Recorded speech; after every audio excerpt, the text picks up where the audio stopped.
Hey, welcome to Jedediah's Corner. My name is Jedediah. Today is the 29th of February, and it's about 10:35 p.m. on the East Coast of the United States. I wish I could go live, man. The account got throttled pretty hard. Oh my God. So, I jumped on here, and it would be great if I could talk to fucking people, but I can't, so I have to talk to you. There's a ridiculous conversation happening. Completely irrelevant, completely beside the point, completely useless, pointless to engage in. The argument goes like this. Palestinians are not really a people. Right, okay. That they are invented, and that only the Jewish people lived in that part of the land, and all of the Palestinians immigrated from other places. Even though we know most of the Jewish people living in Israel, a lot of them are European, a lot of them came from Russia. After the Holocaust, lots of people immigrated from different countries. Some of them came from Middle Eastern countries where they were treated very, very well up until the point where the Zionists went and colonized someone else's land. Then the Arab countries started to get angry because the Jewish people sent other Jewish people into their territory and started stealing their land. So look, the Bible is not a historical document, and it is not, there's some history in there, sure, but it is not a legal historical history book that's been verified and cited. Now, for thousands of years, people have been debating this, and you know what? There is very, very, very, very little evidence of some massive kingdom of Judea and Samaria that the Jews controlled and that they were in charge of 3,000 years ago. The Jewish people, if you read the Bible, they were wandering the desert. Remember, they kept getting sent back to Sinai for 40 more years to wander around the desert because they were disobedient to God. Now, it's ironic that religious Jews that are also Zionists are trying to claim that they can force God's will with violence by breaking 3 of the 10 commandments: murder, stealing, and coveting your neighbor's belongings. 3 of the royal laws, the highest laws in Judaism, broken. God said over and over and over again to them, you have to wait for me. You have to believe in me. You have to stop going on your own will. You have to stop building golden calves to Baal. You have to stop worshiping idols. You're supposed to be worshiping me. And I told you you're being punished for your disobedience. This is the biblical narrative. The biblical narrative, okay? And then maybe the Jews were taken into Egypt, maybe some of them, maybe a lot of them as slaves. But you know what arose from this persecution at the time?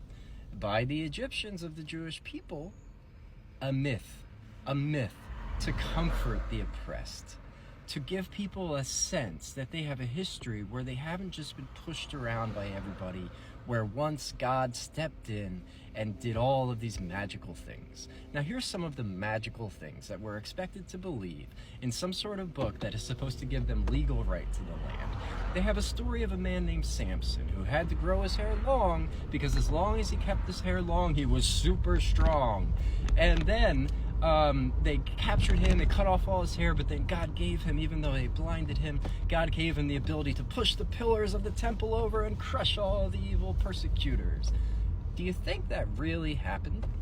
Do you think God really sent frogs down from the sky? Do you think God really turned a river blood red? Do you really think all these things actually happened? Do you really think God spoke to Moses out of the burning bush?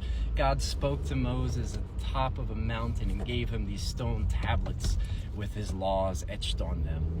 Do you really think that the mythology that is in the Bible is supposed to be taken literally? That is an insane preposition. It is only something that the completely brainwashed would accept.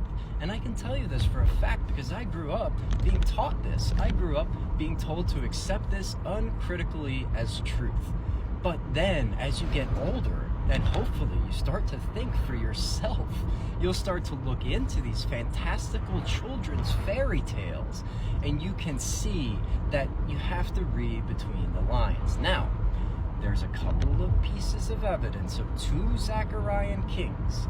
There is a stone that was found with the name David on it. That is pretty much the full of the evidence, the complete amount of evidence to supposedly give credence to this gigantic kingdom of Judea and Samaria 3,000 years ago, that gives the current people who are calling themselves Jews, and not all of them are blood related to Jews, a lot of them converted through religion. A lot of them are just Europeans that converted.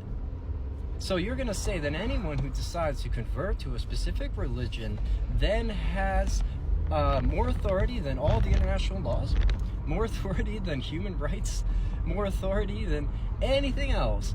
They actually have literal authority from God to step into a land. Now, you want to call the Palestinians not a people, whatever you want to call them, doesn't matter. They were there when you showed up. They were there tending to their olive trees. They are the descendants of the people in the Bible. They never left. They have more connection to the Holy Land and the holy books and the people in the holy books than anyone who was pushed out and went all over the place and breeded with a whole bunch of different races, and then all of a sudden they want to come back 3,000 years later and through violence steal land from someone because some holy book, a mythology, a fairy tale gives them the legal right? The legal right? Get the fuck out of here. It's an insane argument. It doesn't matter. Even if you could check everybody's blood and you could prove who originally descended from that area 3,000, 3,500 years ago, whatever it is now, it wouldn't matter. Because the reality is, I'm Irish German, okay? I can't go to Ireland and just walk into somebody's home and say, hey, I was here how many thousands of years ago. I'm going to take your home for me because, I don't know, Irishism or something like that will start this new group. You know, I can't go back to Germany and walk into somebody's home and say, hey, you know, I was living here thousands of years ago, my people, my blood, here's the test, give me your house. It is insane. The world cannot work that way. If you want to advocate for a world that works that way, you're inviting chaos, okay? We see the chaos that this kind of attitude has produced in Palestine for the last 100 years. When the Rothschilds who converted to Judaism as well, the Rothschilds sent the Balfour Declaration, these rich aristocratic elites decided on a piece of paper, on a map, hundreds of thousands of miles away, to say that we're going to give this land to you. Go ahead, Walter, go ahead, spend your $30 million. Move all the illegal immigrants into Israel. Here's an interesting question.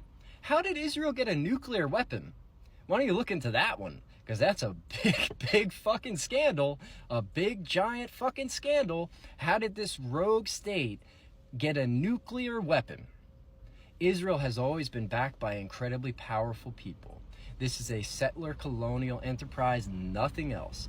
All the other stuff interjected into the conversation, all this religious mythology, all this crap, it doesn't mean anything. All this blood quantum conversation, it doesn't mean anything, because they went into a land where people lived who didn't sign on to the Balfour Declaration, who did not sign on to the partition plan, people who just lived there, innocent people who were minding their own business, and you came in, pretended to be their friends. People eat their stories that the Palestinians will tell because they remember this stuff. Remember, you want to talk about the U.S. and Indians, sure, but that was multiple hundreds of years ago. This happened all within one human lifetime in Israel. Our job is to not let the atrocities of history repeat over and over and over again. We can fix this situation. You want to just write it off because the Americans did it? Two wrongs don't make a right, okay? Genocide is wrong. Colonialism is wrong. Settling in someone else's land is wrong. You cannot go in just because you have more guns, just because you have more violent power to commit violence. It does not give you the right. Might does not make right. And ironically, the Geneva Convention, all these international laws that guard human rights, so that never again, they don't apply to Israel. Why? Why? They wrote the laws so that these horrible atrocities couldn't take place. What are you trying to tell the world? That they're allowed to commit genocide? That they're allowed to ethnically cleanse people? That they're allowed to indiscriminately bomb hospitals and civilians? So don't get caught up in all of this bullshit conversation. Thanks, everybody. Have a good night. It's Jed's Corner. Peace. Salam alaikum, my brothers. you.